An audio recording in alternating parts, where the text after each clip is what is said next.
Hello and welcome to True Crime Sleep Stories, where you can settle in with a good true crime tale while drifting off into a safe, sleepy slumber. Maybe you want to sip on a hot cup of tea, grab a warm fleece blanket, or cozy up by the fire. Whatever you decide to do, just make sure you're comfortable and ready for relaxation. I'm your host, Kelly Behrens-Brink, and before we get started tonight, I want to remind you that as a Patreon member, you'll get even more sinister, sleepy content because you get multiple versions of each and every true crime story. Patrons will have access to an ad-free version so you can really relax without the distraction of advertisements, as well as a version with or without music. Some people enjoy the music and some people prefer it without, but patrons can have it all. You'll also have a video version, so there's a lot of value there in your membership, and you're supporting the show. You can go to patreon.com/truecrimesleepstories to sign up now. And now it's time to get comfy because I'm going to tell you a bedtime story.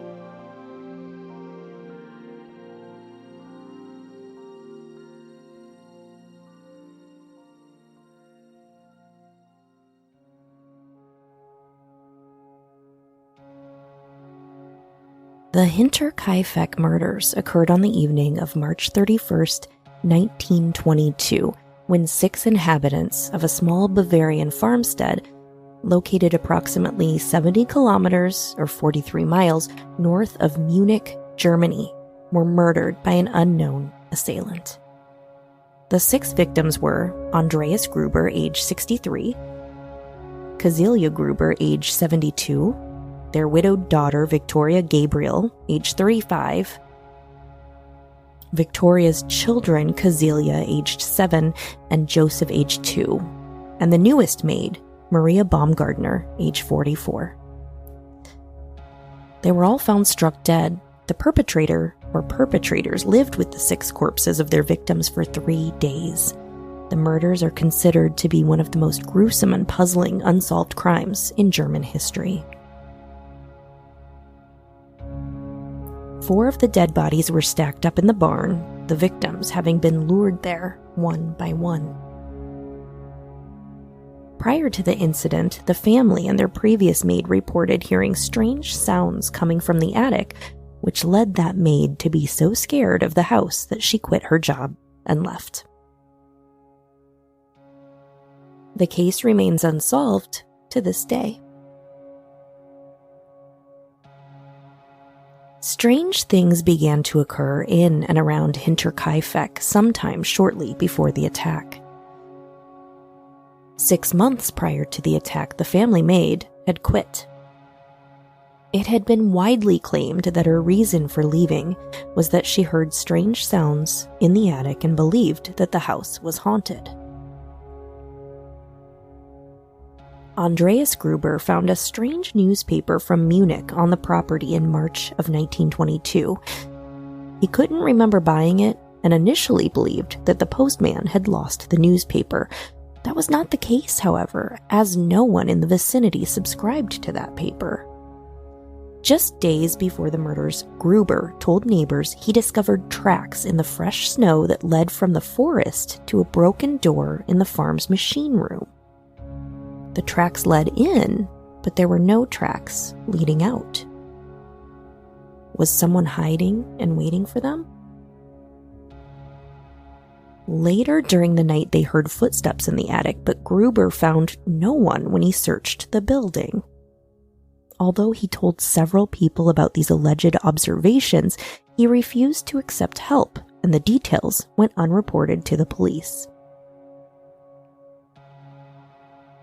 According to a school friend of the 7-year-old Kazilia Gabriel, the young girl reported that her mother, Victoria, had fled the farm the night before the act after a violent quarrel, and only hours later had been found in the forest.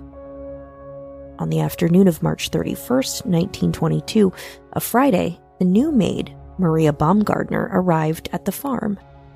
Maria's sister had escorted her there and left the farm after a short stay. she most likely was the last person to see the family alive.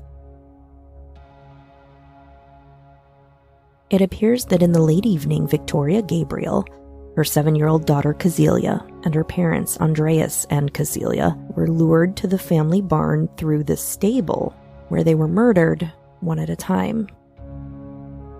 The perpetrator or perpetrators used a mattock, which is a tool similar to a pickaxe used for digging and chopping, belonging to the family farm, and killed the family with blows to the head. The perpetrator then moved into the living quarters where, with the same murder weapon, he killed baby Joseph sleeping in his bassinet and the family's maid in her bedchamber. 4 days passed between the murders and the discovery of the bodies. On April 1st, coffee sellers Hans Sharofsky and Edward Sharofsky arrived in Hinterkaifeck to take an order. When no one responded to the knocks on the door and the window, they walked around the yard, but they found no one. They only noticed that the gate to the machine house was open before they decided to leave. Kazilia Gabriel was absent without excuse for the next few days of school, and the family failed to show up for Sunday worship, which was not like them. Assembler Albert Hoffner went to Hinterkaifeck on April 4th to repair the engine of the food chopper there. He stated that he had not seen any of the family and had heard nothing but the sounds of farm animals and the dog inside the barn. Around 3:30 p.m., Lawrence Schlittenbauer sent his son Johann, 16, and stepson Joseph, 9, to Hinterkaifeck to see if they could make contact with the family.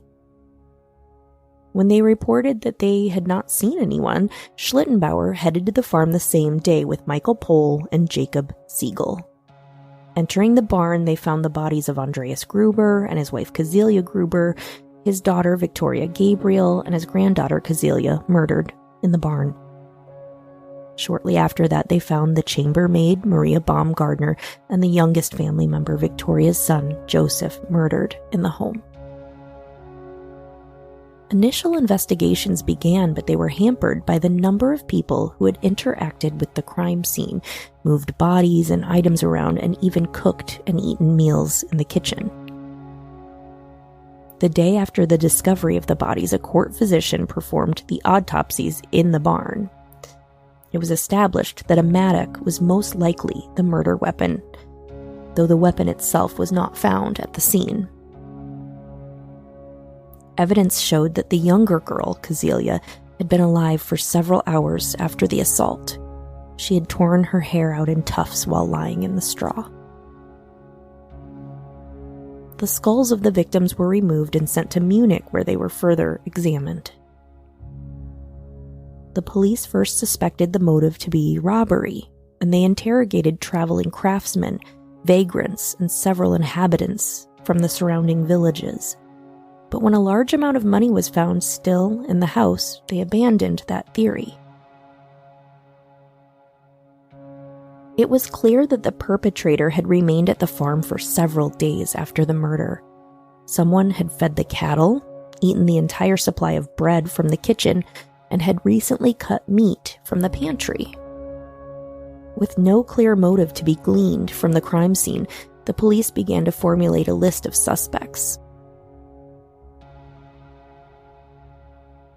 Despite repeated arrests, no murderer has ever been found, and the files were closed in 1955. Nevertheless, the last interrogations took place in 1986, before criminal Hauptkommissar Konrad Mueller retired. In the inspection record of the court commission, it was noted that the victims were probably drawn to the barn by restlessness in the stable and noises from the animals. A later recreation attempt, however, revealed that at least human screams from the barn could not be heard in the living area of the main house. On the night after the crime, 3 days before the bodies were discovered, the artisan Michael Plokel happened to pass by Hinterkaifeck. Plokel observed that the oven had been heated by someone in the house. that person had approached him with a lantern and blinded him, whereupon he hastily continued on his way. Plokel also noticed that the smoke from the fireplace had a disgusting smell. This instance was not investigated, and there were no investigations conducted to determine what had been burned that night in the oven. On April 1st at 3 a.m., the farmer and butcher Simon Ryblander, on the way home near Brunnen, saw two unknown figures at the edge of the forest. When the strangers saw him, they turned around so that their faces could not be seen. Later, when he heard of the murders in Hinterkaifeck, he thought it was possible that the strangers might have been involved. In the middle of May 1927, a stranger was said to have stopped a resident of Weidhofen at midnight.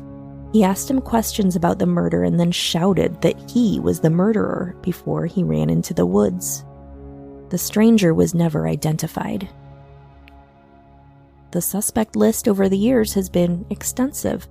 There have been at least a dozen suspects who were very seriously considered to have possibly been linked to these crimes. All of these suspects have interesting and mysterious motives. The first suspect was the presumably deceased husband of Victoria Gabriel, Karl Gabriel. He had reportedly been killed in Arras, France by a shell attack in December 1914 during the First World War. However, his body had never been recovered. After the murders, people began to speculate on whether he had indeed died in the war. Victoria Gabriel had given birth to Joseph in her husband's absence. 2-year-old Joseph was rumored to be the son of Victoria and her father, Andreas, who had an incestuous relationship that was documented in court and known in the village. He was raping his daughter, and the town convicted both of them of incest.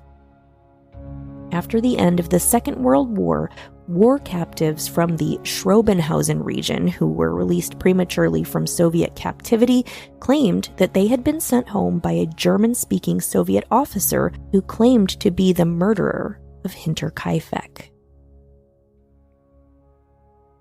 Some of these men later revised their statements, however, which diminishes their credibility. Many theorized that this Soviet might have been Karl Gabriel, because those who claimed to have seen the man after his reported death testified that Gabriel had wanted to go to Russia. This has never been proven. The next unusual suspect was a man named Lorenz Schlittenbauer. Shortly after the death of his first wife in 1918, Lorenz Schlittenbauer was believed to have had a romantic relationship with Victoria Gabriel. He too was thought to have possibly been the father of baby Joseph. Schlittenbauer came under suspicion by locals early in the investigation because of his several suspicious actions immediately after the discovery of the bodies. When Schlittenbauer and his friends arrived to investigate, they had to break a gate to enter the barn because all of the doors were locked. However, immediately after finding the 4 bodies in the barn, Schlittenbauer apparently unlocked the front door with a key and suspiciously entered the house alone. A key to the house had gone missing several days before the murders, though it's possible that Schlittenbauer, as a neighbor or Victoria's potential lover, might have been given a key. When asked by his companions why he had gone into the house alone when it was unclear if the murderer might still be there, Schlittenbauer allegedly stated that he went to look for his son, Joseph. Regardless of the rumor, it's known that Schlittenbauer had disturbed the bodies at the scene, thus potentially compromising the investigation. For many years, local suspicion remained on Schlittenbauer because of his strange comments, which are seen as indicating knowledge of details that only the killer could recall. According to his information in the files for the case, local teacher Hans Blogger discovered Schlittenbauer visiting the remains of the demolished Hinterkaifeck in 1925. Upon being asked why he was there, Schlittenbauer stated that the perpetrator's attempt to bury the family's remains in the barn had been hindered by the frozen ground. This was seen as evidence that Schlittenbauer had intimate knowledge of the conditions of the ground at the time of the murders, although being a neighbor and familiar with the local land, he may have been making an educated guess. Another speculation was that Schlittenbauer murdered the family after Victoria demanded financial support for young Joseph. Before his death in 1941, Schlittenbauer conducted and won several civil claims for slander against people who described him as the murderer of Hinterkaifeck. Author Bill James, in his book The Man from the Train, alleges that a man known as Paul Mueller may have been responsible for the murders. Mueller was the only suspect in the 1897 murder of a Massachusetts family, and James believes Mueller killed dozens of victims based on research in American newspaper archives. The Hinterkaifeck murders bear some similarities to Mueller's suspected crimes in the United States, including the slaughter of an entire family located in their isolated Villisca, Iowa home, using the blunt edge of an axe, also with the apparent absence of robbery as a motive. James suspects that Mueller, described as a German immigrant in contemporary media, might have departed the U.S. for his homeland after private investigators and journalists began to notice and publicize patterns in family murders across state lines following the brazen 1912 murder of two families in a single night in Colorado Springs, Colorado, and similar family murders weeks afterwards, a few hundred miles away in neighboring Kansas and then Iowa. In the last chapter of The Man from the Train, authors Bill James and his daughter Rachel McCarthy James briefly discuss the murders at Hinterkaifeck. The authors explain the possibility that the German crimes might have been committed by Paul Mueller, the serial killer that the authors believe killed several families in the U.S. under similar circumstances between 1898 and 1912. The murders attributed to Mueller, including the Villisca axe murder, were apparently random nighttime home invasions in or near small railroad towns that left entire families bludgeoned to death with the blunt end of an axe, and were probably motivated by a sadistic and necrophilic attraction to prepubescent girls. The authors rate the chances of Mueller as the Hinterkaifeck killer as more or less a toss-up, but they conclude that there's no real reason to believe that it's not him. But these are just a few of the suspects. There are many more, and although the Hinterkaifeck murders have never been solved, the legacy lives on in literature and on film in the form of books, articles, case studies, documentaries, and podcasts. I'm Kelly Behrens-Brink, and this has been tonight's True Crime Sleep Story. Lock your doors, sweet dreams, sleep tight, and don't let the monsters bite. Good night.